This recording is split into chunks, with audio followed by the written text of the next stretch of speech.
Well, super excited to have everybody here. We are going to be doing a first-time homebuyers virtual seminar today, and we're going to cover everything that you guys need to basically purchase your first home, maybe even purchase another one if you're unfamiliar and it's been a few years.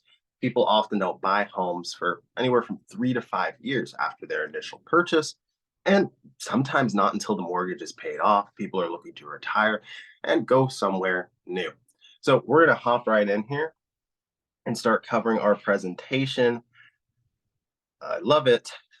First time home buyers virtual seminar here for all of you. Great. So it's more than just real estate for me.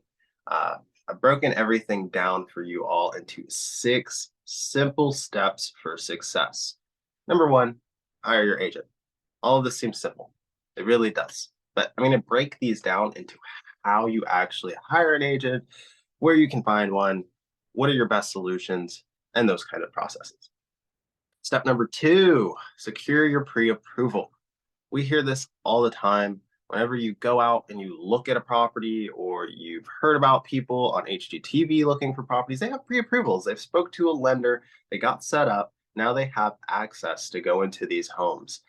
Most people, I'm going to say most because there are situations where people do allow access without a pre-approval, but most people require pre-approval for you to even see their home.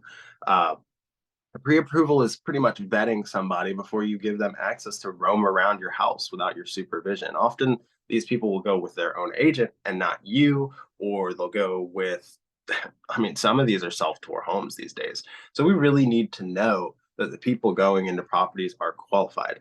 I'm not sure if anybody here remembers back in the day, but people would steal copper out of homes, HVAC systems, appliances. It doesn't really matter. They would destroy the house. So let's be honest, this stuff still happens on the day to day, just a lot less than in the past. And we still want to make sure that people are properly approved and able to come and look at properties. Third, we now have you pre-approved. That means we can stop shopping, right? We can start shopping. We start shopping once you know how much you can afford. That's the pre-approval process. It's vouching for you as a credible buyer, and it's telling you just about how much you can afford. Things can always change, interest rates, new programs can come out while you've been pre-approved, and you may save some money, you may lose some money here or there. It just depends, right? But we do our absolute best to get you an idea of how much your home is going to cost well in advance. Step 4, we have now found a home for you with step 4, and we're going to make an offer and negotiate on that house. So back in step 3, we did a good bit of searching. Our goal was to find you all a home. You found the home. You found the 3-acre, 6-bedroom, 4-bath home of your dreams. And we need to get it into the price range that you want. And that's what we do. We make an offer and we negotiate. Just because you make an offer doesn't mean you don't have to negotiate, right? I make an offer, it doesn't mean they're going to accept it. Let's think about Facebook Marketplace. You can go say, hey, is this still available? Person says, yes. Are you interested? And you say, will you take $40? And they have it listed at 110. Okay. You might think it's only worth 40. They have it listed at 110. Somebody might come along later and offer them 100. And they say, I'll take 100, but your offer just came up too short. It's the same thing. People offer well below asking. People offer a little below asking. And some offers get accepted well below asking, and some offers get accepted a little below asking. Sometimes somebody sees something and they say, you're asking 110, I'll give you 115 because it's in such a great location and it's the only one for sale, and I'll come and get it right now, today, just like any other sales situation. So we're getting here. We've now had our offer accepted, right? We negotiated and we had the offer accepted at this point. Once you have an accepted offer, you enter into a different process called due diligence. You can now get your home inspected and you now negotiate repairs based on that inspection. At that point, we are really deep into the process of you buying a home, and we're going to make sure that you are getting everything you deserve and you understand the realities of home ownership. Just because you buy a home does not mean it's going to be perfect. A lot of the best homes left on the planet are over 20 years old. The quality of the builds are exponential. The quality of wood was different in the past. The things that people did were different. So you can get a high quality home today, but don't doubt that a used home isn't high quality just because you have to make repairs. Some repairs are necessary and will last you the next 20 to 30 years.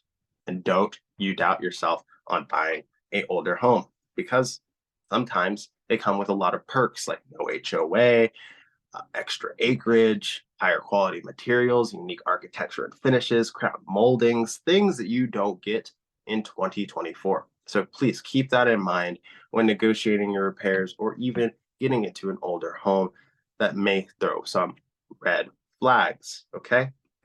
Now, step 6, the most important and why people typically even start the journey. You want to close and become a homeowner. Closing day is an elaborate thing. It doesn't happen super simply, but we get there after all these efforts and everybody putting their time and energy into the process of getting you a house. That's the agent, you as the buyer, your lender, the inspector, the appraiser. There are a lot of hands that go into getting someone into a home. So let's carry on and let's cover what really goes into this, okay? We had the 6 steps to success, and we need to cover some of these myths and misconceptions that some of you first-time home buyers may have now. Myth 1, you feel like you'll never be able to afford a home, or at least not soon. My personal opinion, that's just not true. It really, really, really, really depends on your situation. And until you stop and you speak with a professional and you begin planning, you don't know the truth. And the truth can be very, very helpful. Let's take a look at what it really, really means to afford a home. We have different down payment options.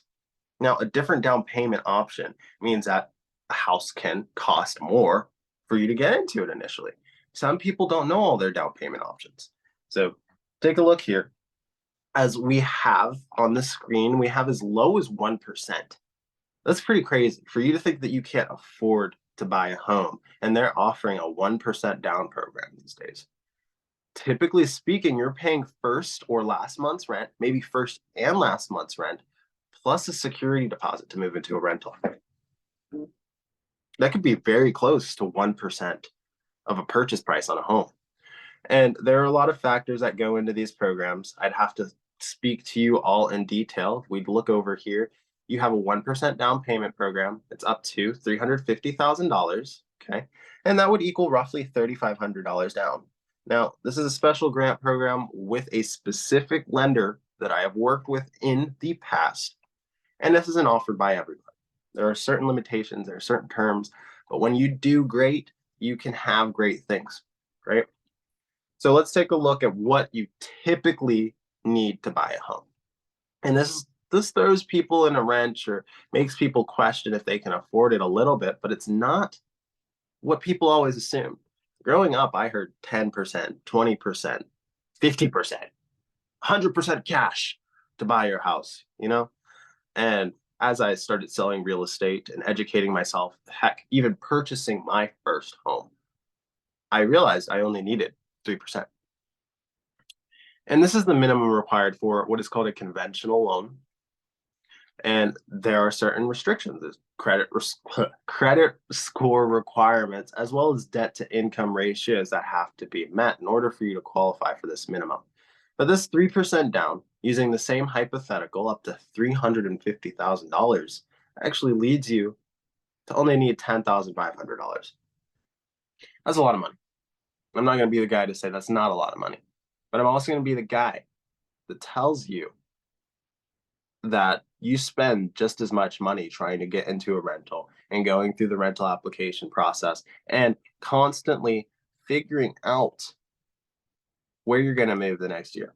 Now, a lot of people get into a rental and they have to move 1 year, next year, the following year because their landlord sucked or the lease just didn't renew. That adds up. The application fees add up. When you lose that security deposit, it adds up. So keep these things in mind. 10,500 is not a lot, but if you get your hands on it and you can get up to a $350,000 house with that, it may be worth the risk, right? Now, in a situation where you're on the lower end of credit and it's just not working out for you, we have other options. We can get you down as low as 3.5% down payment. That's minimum required by FHA. And when we say FHA, that's a loan backed by the Fair Housing Administration. And they're going to have you guys sitting around 12,000. That's about 12,250 if you purchase a $350,000 house. That's a lot of money. But keep in mind, you don't have great credit. So you either pay it before to get in a house or you pay it later, if that makes sense. So you either have good credit, which means you've been paying for things, or you have bad credit. And that means you have to prove that you can't pay a little more, right? So let's get into it. So the home buying myth that we just covered is I need a 700 credit score. That's not true, guys. It's not true at all. FHA. FHA is going to allow you guys to get into a house with as little as a 580 credit score. Let's take a look here. 3.5%, if you remember from the last slide, is FHA. Wow, 3.5%. That's a 580 credit score. I'm going to be honest with you. You know your credit score and you know why it is what it is. You can have a 580 credit score and not necessarily be in debt, but you can also have a 580 credit score and have too much debt. If you have too much debt and it's not going to allow you to qualify for the house, you're going to have to pay that debt off before you can get into the house. We have people who are actually able to get into a house with zero down payment.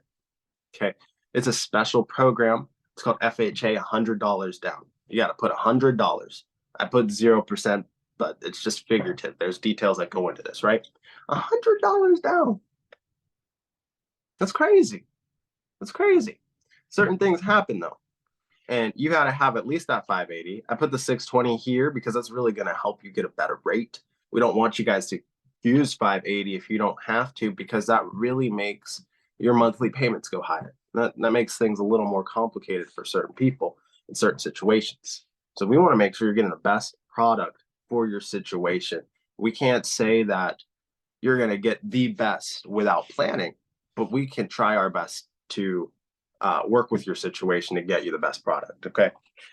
So let's look at the other credit scores available to you. Most house buying processes, I'm going to recommend you try to have a 620 credit score. It opens a lot more doors for you, a lot more variability. You can use conventional and you can use FHA. Now, 0%, that is an FHA loan. 1%, that is a conventional loan. 3%, that is a conventional loan. 3.5%, that is an FHA loan. 10% or 20% down. You can do that all day. Nobody cares what your credit score is. You can put more money down. You can get into a house easier when you put more money down. And typically lenders are going to acknowledge you and your credit score and your credit delinquencies or credit difficulties, let's say, a lot better when you have more money to put down. That makes the situation different though. You are coming out of pocket, and that's something you have to be comfortable with. But I want everybody here to remember you're always paying for this. You're always paying for it. You pay for it up front or you pay for it on the back end. It's up to you to decide what is more important to you. You're going to pay for these fees in your monthly payment, or you're going to pay for them before you close or at closing. It all gets paid.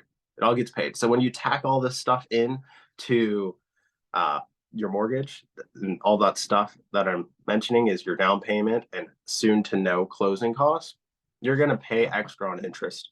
That means you're going to pay extra on your monthly. Okay. And these are things you got to keep in mind being a first time home buyer or new home buyer or re-entering the market home buyer. Things have changed and interest rates are higher, and you got to be very delicate on what you're willing to finance versus what you're not. Let's carry on. We have one last myth to bust. I should wait until the market gets better. I bought in 2019. I've made over $100,000 in equity. A lot of my friends, family, relatives, clients, they waited in 2019. They are not making as much profit on purchasing. There's just as poor inventory as when I bought. The difference between me and those people is that I committed to the process. I committed to finding what suited me in the economy. I didn't care what was going on around me in the outside environment. I cared about what was going on in my immediate life and how it impacted my future. Buying a home benefited my investment portfolio, my generational wealth, and overall my well-being. I don't have to move again anytime soon. I can start storing, I can start establishing myself, I can start saving, I put money in dividends, I put money in stocks because I have a large savings account. And that large savings account is my home. It's not going towards rent every month. The cost of living that I have, I can justify because I save a portion every month in the form of my house, in the form of my future goals. So when you think about buying a home and thinking that you should wait till the market gets better, no, you should look at your situation and buy when your situation is best or anticipated to continue to get better. Because we don't want to be on a decline. We want to be on an uprise. We want people to understand that buying a house is a process that you commit to for a long period of time. If you can pay a $1,500 rent payment on time every month, you could probably swing paying an $1,800 mortgage payment every month.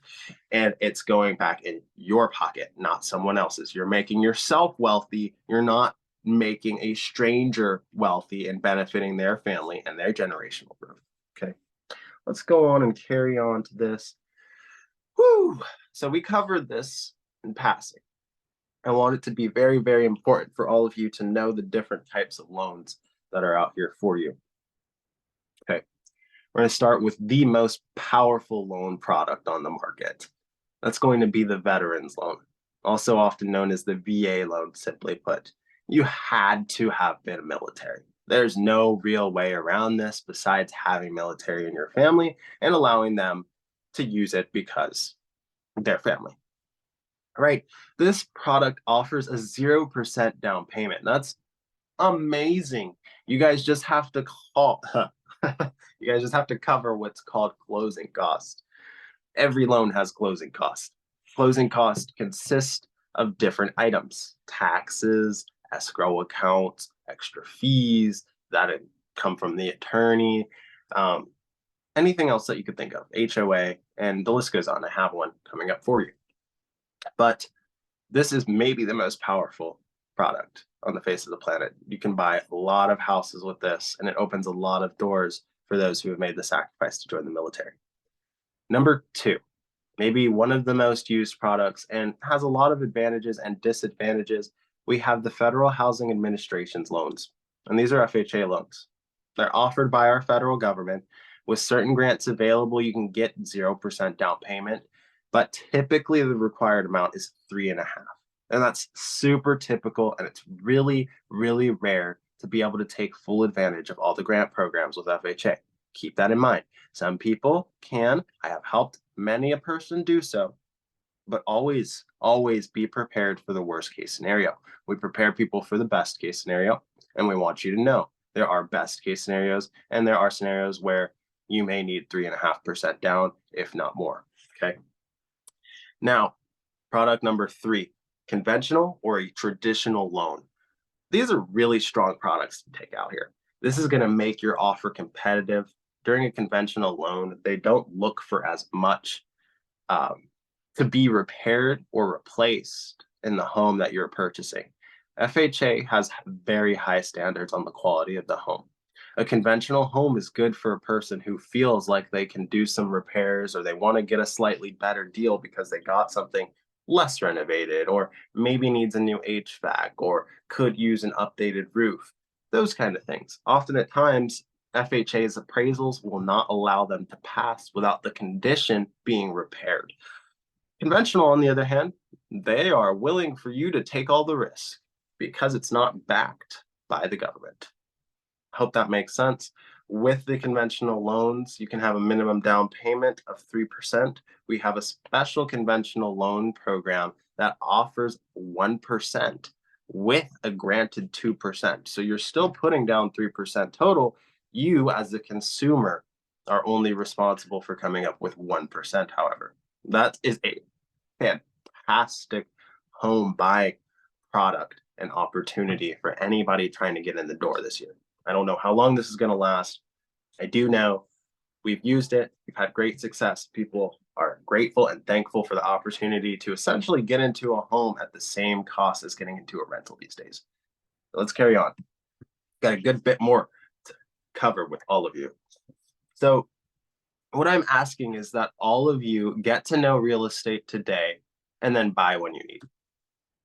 I think that's very reasonable. Get to know real estate today and buy when you need, because life is about you and not everybody around you and their opinions and how they feel about your life.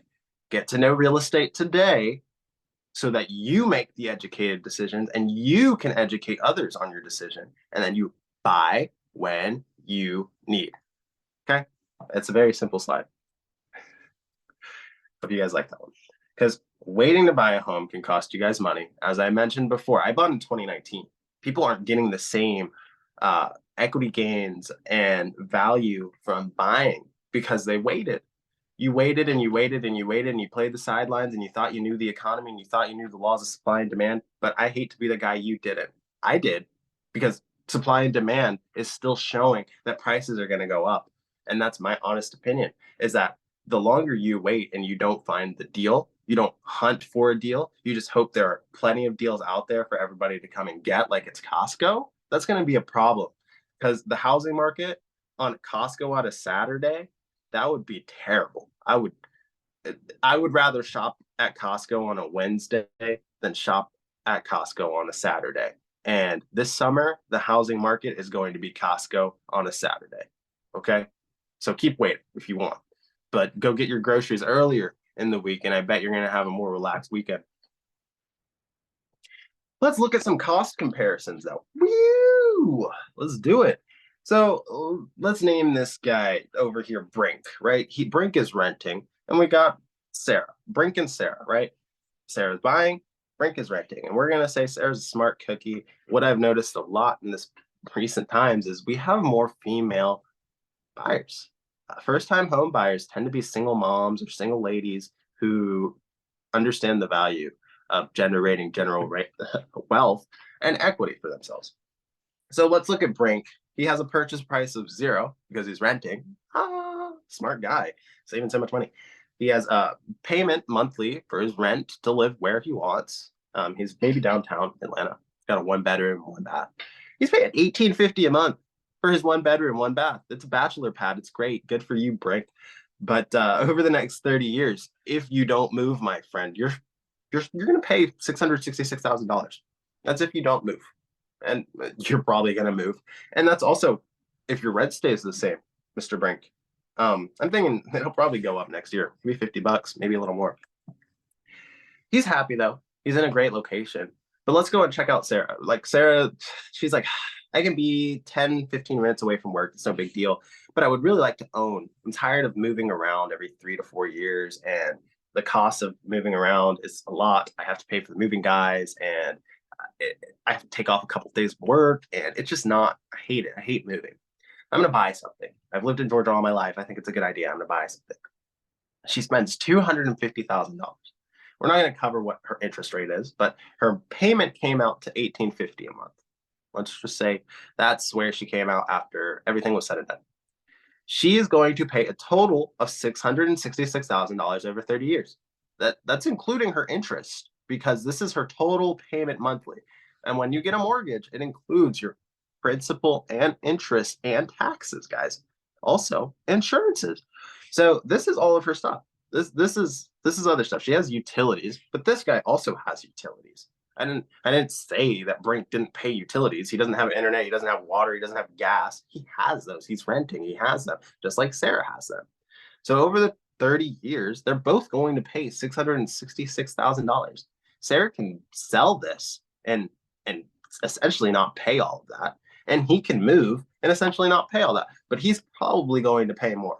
If he moves, he's going to pay more. If Sarah moves, she's going to pay less, because she every month was paying a portion to herself. Now she has the additional cost of repairs, but the benefit of repairing a home is most of the time when you go to sell that home, you get paid for having already done the repair. People are grateful that you already did it. They're going to give you top dollar because the task is already done. Here, like Brink, if he doesn't maintain his property, he's going to lose some money. He's going to end up uh, more than likely needing to find another 1850 for security deposit essentially. So we've got about 10 minutes left here. I'm going to get through it. So in my opinion, Brink, your 1850 in rent is not worth the buy. Look at this. If this was a $250,000 house and you could get into it, I would say go for it instead of whatever weird box he's got. So back into it. Again, the 6 steps to success when buying a house.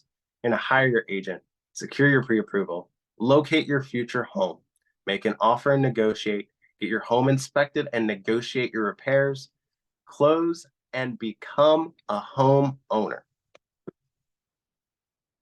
Simple. Let's cover a few important terms for you all before we get out of here. It wouldn't be an educational course without a couple of definitions. So we have buyer's agent. That is what I love to be. I am also occasionally a listing agent because I also really enjoy selling houses and helping sellers move their house so new home buyers can get in there. But as a buyer's agent, I represent home buyers, first time veterans, investors. It doesn't matter. I help them. And I negotiate for you. I help you find the properties in the areas that you'd like, and I get you through the purchasing process. No matter how unfamiliar it is to you, I probably know exactly what's going on.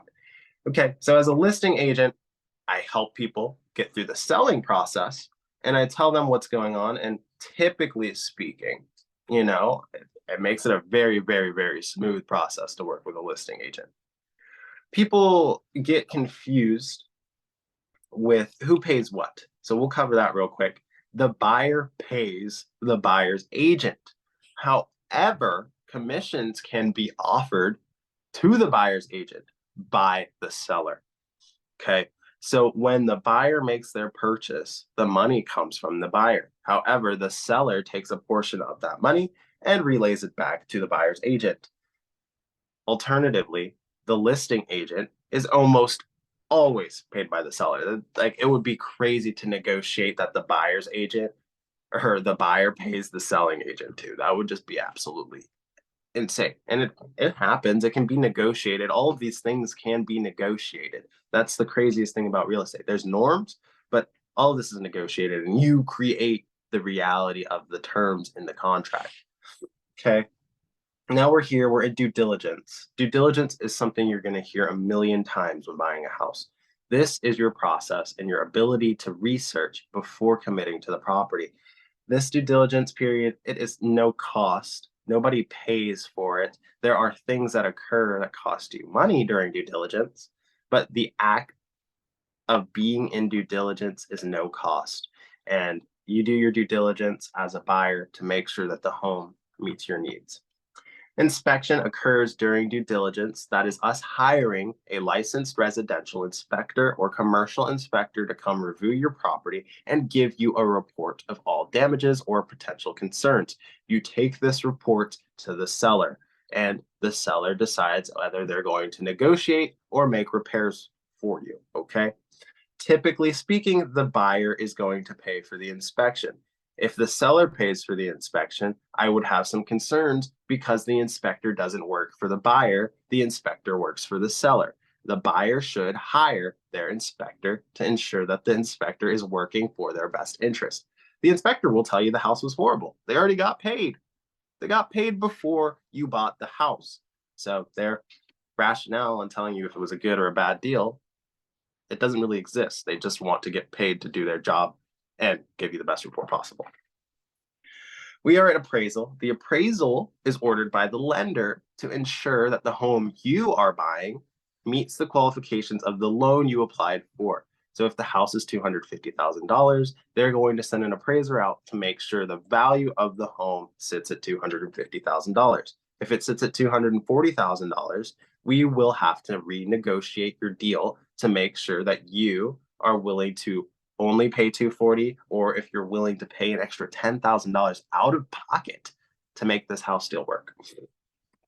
We have earnest money. Earnest money is called good faith deposit in simple terms. When you get into your due diligence period, maybe sometimes as soon as you're in due diligence, maybe a little after due diligence has started, you will wire funds or submit a check to an escrow account. This is a protected account that essentially goes undisturbed until due diligence is complete.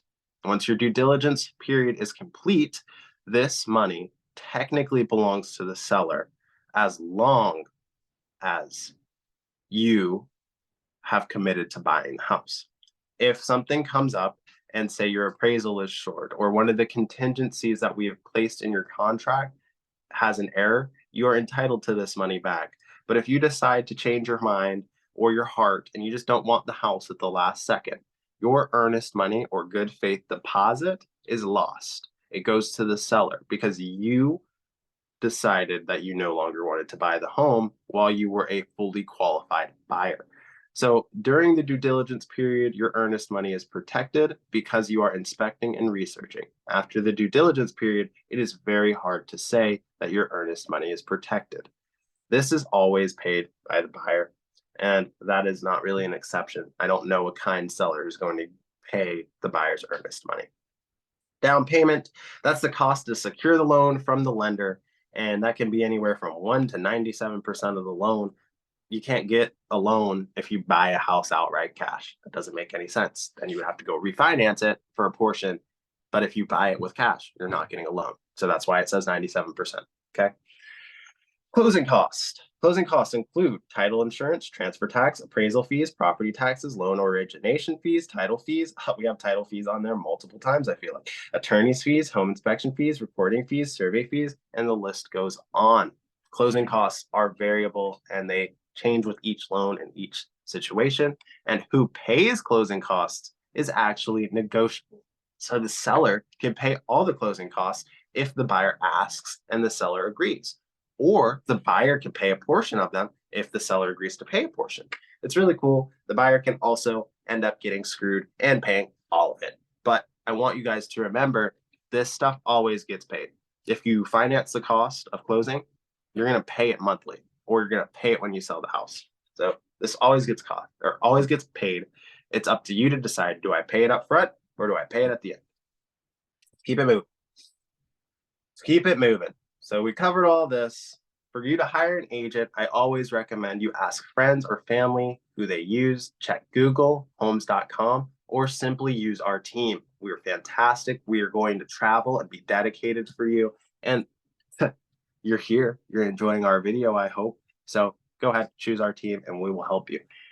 Your agent, whether me or anyone else, they're going to have recommended lenders. They're going to get you guys pre-approved. Once you're pre-approved, your realtor is going to locate you your home, help you locate a home, get you set up with automatic updates. We can help you find auction homes, new construction homes, or even foreclosures, and you can have exactly what you want if you're patient with the process. We negotiate everything. We help you with your offers. We provide services unless otherwise agreed upon. If you want to be your master negotiator and you want to reduce commission, negotiate that with your realtor. It won't be happening with me because we charge for our full service. And if you don't like that, I understand. And I can provide you a resource for a realtor who does limited listings or limited services. Ooh, so we got the appraisals versus the inspections. Home inspections are $350 to $1,000. Home appraisals, $500 to $1,000. Home inspections can be based on the square footage, just as much as home appraisals. Home inspection occurs during due diligence, and you hire this as the buyer to get a report on the quality of your home, whereas the appraisal is ordered by the lender, paid for by the buyer to determine the value of the home. So on closing day, this is what it looks like. We're getting really close here to the video ending, but you confirm your final numbers. You can confirm the closing day, right? And location. We wire our final funds 24 hours in advance. We arrive at the closing and it can be anywhere. We review our final numbers. We sign our final settlement statement and loan documents. You get your keys. And finally, apply for homestead exemption. That's going to reduce your property taxes a lot, and often agents forget to tell their clients. So we're here at the end. If you have any questions, comments, concerns, Please, let's fix that. You can email me here, you can call me here, contact me if you have questions about first time home buying, veterans loans, new constructions, home selling.